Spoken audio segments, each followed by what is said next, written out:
Hello there, everyone. Welcome to this new series. And first of all, I think I should welcome you all to the Wennovation Academy, which is an academy, which will be, giving you these multiple playlists about different programming courses, networking courses. So we are starting our new verge on programming. So what is programming and what will be the programming constructs you'll be learning, gradually, step by step on each and every video that we will be uploading. So let's begin. What are algorithms? Now, the question you might be asking right now is, why do we even need algorithms, right? And why is the study of algorithms worthwhile? What is the role of algorithms related to other technologies used in computers? So in this series, we are going to actually answer the questions exactly what are algorithms and why they are necessary. So why they are so much necessary. Now, let me put this thing really clear for you that algorithms are not just restricted to computer science or some programming fundamentals and stuff. You Algorithms are basically being used in every single intelligent system out there. So if you think that algorithms are just restricted to it's just a subject of computer science, then it's not true. You have to you will learn about it, that why algorithms are so much so have so much vast applications in the field of computer science and other electronics or other robotics. So many fields are there that use algorithms, right? So let's start learning algorithms and exactly what do they really do. Of algorithm, the first question obviously comes into your mind: why do we even need algorithm, right? So you can see that there's a definition written on the left side, and that is informally: an algorithm is any well-defined computational procedure that takes some values as an input and produces some value as an output. Now you might be wondering what exactly this means. Like you have all of us have a computer, right? And obviously, if you wouldn't have a computer, how would you be listening to me right now? And if you have a mobile, you have a tablet, you have an iPad, you have a MacBook, whatever. If you have some device in your hand, you must have already experienced that whatever you're doing on the device is just based on two things. One is your input, and the other is the output of the device, right? So if you are using a computer, you expect only one thing, and that is a good output. If you are giving it some sort of an input, then you expect some sort of an output from it. So this is exactly what this definition says. An algorithm is any well-defined computational procedure that takes some value as an input, which means that if you are giving some value as an input to it, let's say it's from a keyboard or a mouse, uh, if you give it an input, it will give you some sort of an output. That's exactly what an algorithm does. You are giving some step-by-step instructions to a computer so that it could actually give you some sort of a specific output from it. So you can see that there is on our right hand side we have a definition, we have a step-by-step process of making a coffee. And you can see that on step 1 it says make a coffee. Oh, and then on step 2 it says pour coffee into mug, and step 3 it says put some sugar. Okay, so what does this really mean? It means that we are dividing our process of making a cup of coffee into 3 steps, and this is exactly what an algorithm does. This is like a summary of exactly what most of the algorithms do. They simply divide the whole process into different steps, and then those steps are followed by our programs, by different machines, to do a specific task. So as I'm saying this, again and again, that algorithms are not just restricted to computer programs. They are being used in almost every single machine you see. Even the coffee maker you have has some sort of an algorithm, right? Obviously, it can just simply go ahead and turn off itself. Once the coffee is hot enough and it reaches the boiling temperature, you already notice that it turns off. That means there is some sort of an algorithm going on its circuit, right? So this is how you know that there is some intelligent program running inside every intelligent device that you see around you. Well, I think that is enough for the definition of algorithm. And moving on, so let's learn a little bit about what exactly an algorithm can be. So this example here, and this is very it's an example that is taught in almost every programming class. If you haven't attended a programming class, I don't know if you have taken a programming class or not, but the thing is that they usually teach this example like exactly. There's like a sequence of numbers. You can see that there's an unsorted sequence of number, and after some sort of an algorithm, it is sorted, and you can see that in the second line the sequence is sorted in the green, 1, 3, 4, 21, and 100. That means that there has to be some sort of an algorithm that does that, right? And obviously, if I ask you to solve these numbers, it's going to be pretty easy for you to simply see and replace the numbers and put them in ascending order. For you, it's very easy, but for a computer, there has to be some sort of algorithm, right? And trust me, this is like the beginning of algorithms. Like, you are getting into it. Bravo, congratulations, you are now learning your algorithms, whatever you call it. Well, the point is, now we can actually start learning exactly how these numbers are sorted. So, do you want to see the algorithm behind these numbers? Get ready. It's actually very simple. You can see that in step 1 it says pick first two numbers. If the first one is greater than the second one, swap them. Voila! And repeat until the condition is true.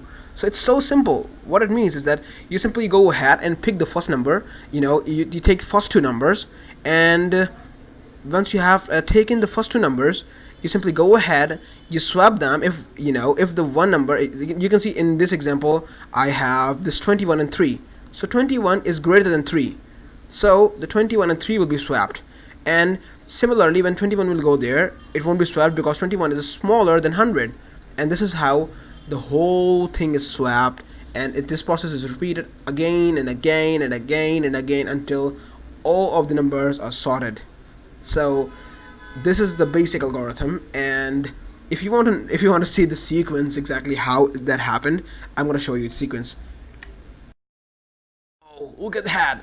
Now you might be wondering what is exactly happening. Now this is kind of how our computer works. Now you might be like, okay, this was so easy. Why would a computer do so many steps? But the point is that you have came across the first algorithm that was written to sort sort a number manually, and it's actually a very simple algorithm. It's called the bubble sorting algorithm. And what this algorithm just simply does is simply goes ahead, takes first two numbers, compares them. If the first number is greater than the second number, it swaps them, and it moves on to the next element, and the next element, and the next elements. Next element. The first two numbers, and the second two numbers, and the third three numbers, third second numbers. So this is how it's able to swap the numbers, and it will keep swapping. You can see that there's a sequence in the first check, and then there's a sequence in the second check, and then there's a sequence in the third check, each of which produces an output first, and finally in the last sequence you can see that we have a sorted sequence that is 1, 3, 4, 21, 100. This is a very, very, very stupid approach, if you ask me, because it takes a lot of time. It takes a lot of programming power of a computer. If you in technical terms, it's called the processing power, and you will also learn about the complexity, exactly how the algorithms are differentiated on the basis of complexity, because a computer scientist looks for the complexity, right? If the algorithm is complex for a processor to process, then it's not an efficient algorithm. An algorithm should be efficient, and it should be able to do the job, right? So bubble sorting algorithm is just one approach, and there are so many algorithms out there that actually do the same work, but a little bit more efficiently. So you're learning about these algorithms in our next series, so don't worry about that. I'm going to teach you exactly what other algorithms do, and we will also learn how to implement them using a specific programming language, right? So what's the purpose if you can't implement them, right? So moving on. Hey, are even algorithms being used in real world? Are algorithms even being used anywhere? Trust me, when you will see the applications of algorithm, you'll be shocked how many things are being used just with the help of algorithm. One of the biggest applications that you are using every day have some sort of algorithm that is running behind them, and that's exactly why they're able to perform and do your task so easily. And one of the big applications of an algorithm is the maps. Google Maps. You have seen Google Maps. You have seen Bing Maps. There are so many maps available out there. That gives you this direction. You can go. If you want to go for a coffee shop, you can just simply go ahead and find a path for you through which you can travel and go to a coffee shop. Or probably you want to travel from one country to another. It gives you the path of that as well, right? So what this algorithm does, it's called the shortest path algorithm. The shortest path algorithm is basically used in most of the maps, especially in Google Maps, to actually find out the shortest path that you can use to go from one place to another. And that's just one algorithm. There are so many other algorithms that are being developed, and they all come in the shortest path. So if you were wondering that where these algorithms are used, then you can see that here you go. You know, what could have been easy without Google Maps, right? So you have already played Pac-Man. Pac-Man is using pathfinding algorithm, and trust me, Pac-Man is an amazing game. It's like the very very very good example of what an algorithmic game can be. You know, and have you ever wondered that how the guards are able to trace you? Like when you must be playing the game, you must be like, how are these guards able to track me? How are these guards able to find me? You know, how is that even possible? Well, it's because it's using a pathfinding algorithm. It goes on a specific path, right? So it knows where you go and it can predict where you can go. That's what the pathfinding algorithm does, right? So don't worry if you are like, if you are kind of like, a little bit stressed out right now that why am I teaching you all these algorithms. Well, the point is that if you can learn all these algorithms, you can do something on your own. You can create a game, you can create an application that could run on a specific algorithm and solve a particular problem. So you've already seen that, let it be games, let it be Android applications, let it be web development applications, whatever it is, there is some algorithm running behind it, right?